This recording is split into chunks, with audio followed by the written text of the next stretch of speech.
Estou aqui para cumprir a minha promessa. Nosso último vídeo, em que eu indiquei 5 filmes para assistir nesse contexto de isolamento social. E a minha promessa foi trazer a indicação de 5 filmes brasileiros. Eu escrevi um livro sobre a história do cinema brasileiro, um livro que eu gosto bastante. Acho que é talvez o melhor livro que eu escrevi. Espero que os 2 novos livros, o de Relações Internacionais e o livro sobre História da América, também me despertem tanto entusiasmo quanto esse livro ainda desperta. E bom, sem tomar muito tempo de vocês, vamos lá, 5 indicações. Eu procurei escolher filmes que fogem um pouquinho dessas listas mais tradicionais e escolhi 5 filmes de 5 diretores que eu gosto bastante. Tá? O primeiro deles é um filme de 1955, Nem Sansão, Nem Dalila, do Carlos Manga. É provavelmente o filme mais assistido da história do Brasil. Embora naquele momento os dados estatísticos e quantitativos sejam muito pouco confiáveis. Aliás, dados quantitativos em geral são muito pouco confiáveis, mas essa é uma outra história. O filme é uma sequência do Carlos Manga. O Carlos Manga é um cara que deveria merecer uma maior atenção da história do cinema mundial, porque ele é o cara que inventa a paródia do grande sucesso anterior de Hollywood. Né? Então, ele faz filmes, né? Por exemplo, Matar e Morrer, ele fez Matar ou Correr. Né? Filmes que fizeram grande sucesso de bilheteria no ano anterior, ele fazia a paródia, a inversão, a subversão, não é? Com base na sátira. Né? E Nem Sansão Nem Dalila é uma obra-prima. Né? Além de ser um filme muito engraçado, tem o Oscarito, que é também um cara que pertence para mim não só à história do cinema brasileiro, mas à história do cinema mundial. E o filme brinca muito com Getúlio Vargas, né? Porque a história, o nosso Sansão brasileiro, né? Ele acaba virando uma espécie de rei do reino de Gaza e vira um pequeno ditador, né? E o filme faz uma paródia de Sansão e Dalila engraçadíssima. Para vocês terem uma ideia, o primeiro Sansão é o Wilson Grey, né, que usava uma peruca falsa, que troca com o personagem do Oscarito por um isqueiro. Né. Esse filme é sensacional, é um filme que merece ser visto e revisto e consagrado, né, e por esse aspecto que eu destaquei, né, de aproveitar a bilheteria que o filme original americano conseguiu e levar essa bilheteria para, até por curiosidade, de assistir a paródia brasileira, né? Nem Sansão, nem Dalila. Um filme, portanto, da Atlântida, e o outro filme que eu indico é da Vera Cruz. Talvez o filme de maior êxito de bilheteria da Vera Cruz. Infelizmente era um momento que a Vera Cruz passava por grandes dificuldades financeiras e ela não ficou com um centavo da bilheteria desse filme, foi praticamente todo para distribuidora, uma distribuidora americana. Né? Então um filme que poderia de alguma forma salvar a Vera Cruz, ele não teve esse impacto. Né? É um western, um filme do Lima Barreto, é um western. Ele pega a gramática narrativa típica do western, com influências mais ou menos claras do John Ford. Eu chamo a atenção, os contraplanos são muito bonitos. A fotografia é em preto e branco. E o filme também, além de ser uma história, não é, que envolve... tem uma trilha sonora impecável, com músicas que são cantadas, né, até hoje. Então, o segundo filme que eu recomendo, o segundo filme brasileiro, é O Cangaceiro, um filme da Vera Cruz, a Hollywood, né, brasileira, um filme de 1953.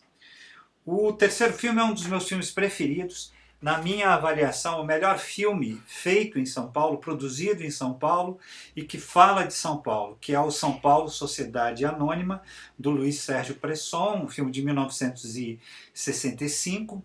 Ele está dialogando com o cinema novo, não há nem como fugir disso, não é? Mas o Presson era um diretor muito intuitivo e muito sensível, uma câmera muito sensível, né?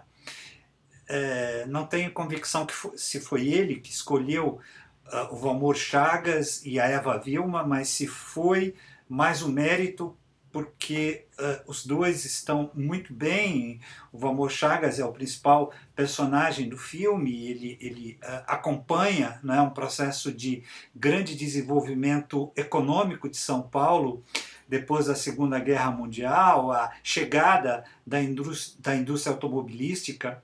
Você vai poder ver regiões importantes de São Paulo, Anchieta, mesmo o centro de São Paulo, nos anos 60, e um roteiro muito bem construído, né, porque o Valmor Chagas é, até um dado momento, digamos, uma peça, né, que funciona muito bem dentro desse sistema, dessa cidade metrópole, mas com o tempo ele começa a viver as contradições e as idiosincrasias, e isto é feito com uma performance muito convincente do Valmor Chagas. E queria destacar também a Eva Vilma.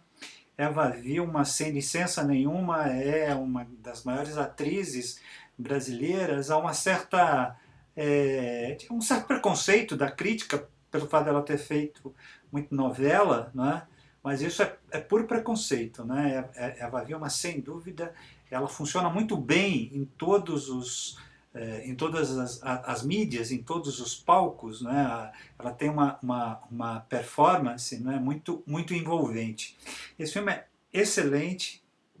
Aqui vai uma crítica ao cinema paulistano. Eu acho que é um débito do cinema paulistano com a cidade de São Paulo. É uma cidade muito interessante, que merece filmes mais originais, né? Embora exista uma quantidade até razoável de filmes, né? Mas na minha avaliação nenhum filme supera São Paulo, Sociedade Anônima, do Luiz Sérgio Presson. O quarto filme é também de um dos meus diretores preferidos, o Roberto Farias. É um filme de 1962, Assalto ao Trem Pagador, né? O Roberto Farias ele soube, talvez como nenhum outro diretor, se apropriar das estratégias narrativas dos filmes hollywoodianos, mas com um toque nacional. E esse filme em especial é muito interessante. A história de uma quadrilha que resolve assaltar um trem pagador, e eles fazem um pacto de manter uma discrição no que se refere, por exemplo, a índices exteriores de riqueza, mas um deles quebra essa promessa, e isso vai chamar a atenção da polícia. É uma trama envolvente, com uma forma, né, muito eficiente de contar uma história com começo, meio e fim. Roberto Farias talvez tenha sido o diretor de cinema brasileiro que melhor soube, né, fazer isso. E o último filme é um filme bem recente, um filme de 2012. Lembrem-se que recente para historiador é uma palavra muito vaga, né?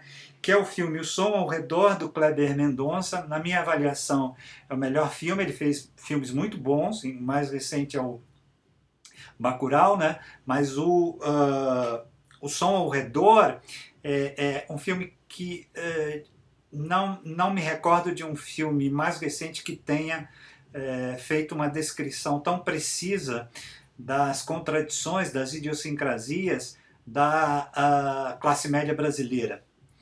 E o filme gira em torno de um tema muito atual. Aliás, todos esses filmes têm, de alguma forma, uma atualidade. O São Paulo S.A. em especial, né? Mas o Som ao Redor, por exemplo, cresce a violência num bairro da Zona Sul de Recife e ali o grupo de moradores resolve contratar um grupo de seguranças, né, e a história de alguma forma vai girar em torno desse grupo, mas o filme é muito mais do que isso. Tá? Então, repetindo, nem Sansão nem Dalila, O Cangaceiro, São Paulo Sociedade Anônima, Assalto ao Trem Pagador e O Som ao Redor. São apenas 5 filmes de uma história. Eu tive o privilégio de estudar essa história, de escrever um livro. O cinema nacional é um cinema que não fica a dever a nenhuma outra escola, a nenhuma outra, entre aspas, indústria cinematográfica. A gente precisa prestigiar mais o nosso cinema. Assistam, tenho certeza que vocês vão gostar bastante e um forte abraço.